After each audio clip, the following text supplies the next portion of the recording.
मी doctor Prakash Mane, associate professor आणि body donation in charge MGM medical college Kamothe Navi Mumbai.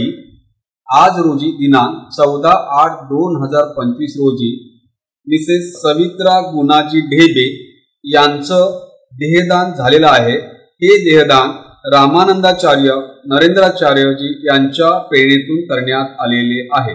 तर हे जे देह आहे या देहाचं मुलांना शिकवण्यासाठी वापर होतो।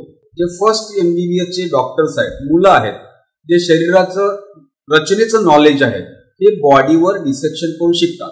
जसे की एखाद्या माणसाचं हार्ट सर्जरी करायचे तर त्याच्या अगोदर त्या हार्टचं साईज काय, त्या हार्टची कुठली आर्टरी ब्लॉक होते हे मुलं ह्या बॉडीवर डिसेक्शन करून शिकतात।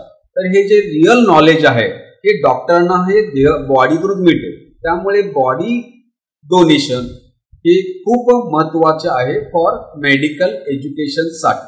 जे देहदानाचं काम आहे ते श्री रामानंदाचार्य नरेंद्राचार्यजी यांनी खूप जोमाने महाराष्ट्रभर चालू केलेले आहे। तर त्यांचा मी ह्या कामाबद्दल खूप आभारी आहे। धन्यवाद।